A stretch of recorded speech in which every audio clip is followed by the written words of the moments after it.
Hi guys, உங்கள் எல்லாருக்குமே தெரியும் ஹெட்டன் டிக்கோயா கிளங்கன் வைத்தியசாலையில் நடந்த சம்பவம்.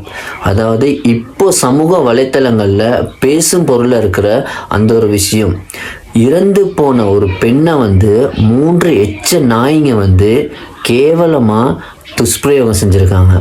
கண்டிப்பாக இதுக்கான தண்டனை அந்த நாய்களுக்கு கிடைக்கணும்.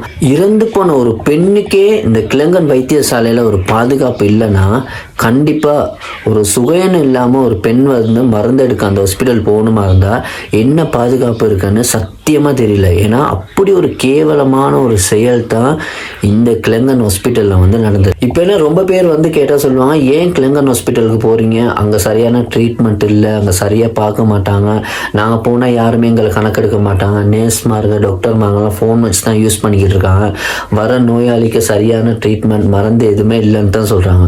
ஸோ இப்படி இருக்கிறப்ப கண்டிப்பாக அந்த ஹாஸ்பிட்டலுக்கான நல்ல ஒரு தீர்வு இந்த அரசாங்கம் மூலயமா எடுத்தே. சேவையாற்ற ஒரு சில பேர் சத்தியமாக நாகரிகமே தெரியாமல் தான் அங்கே பேசுவாங்க.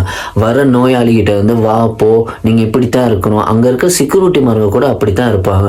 என்னமோ அவங்க சொந்த ஹாஸ்பிட்டல், நாங்கள் சொல்கிறதான் நீங்கள் கேட்கணும் அப்படிங்கிற ஒரு நிலைமையில தான் அந்த கிளங்கன் ஹாஸ்பிட்டல் வழிநடத்து கொண்டு போய்கிட்டு இருக்காங்க. ஸோ இதுக்கெல்லாம் நல்ல ஒரு தீர்வு இந்த அரசாங்கம் எடுத்தே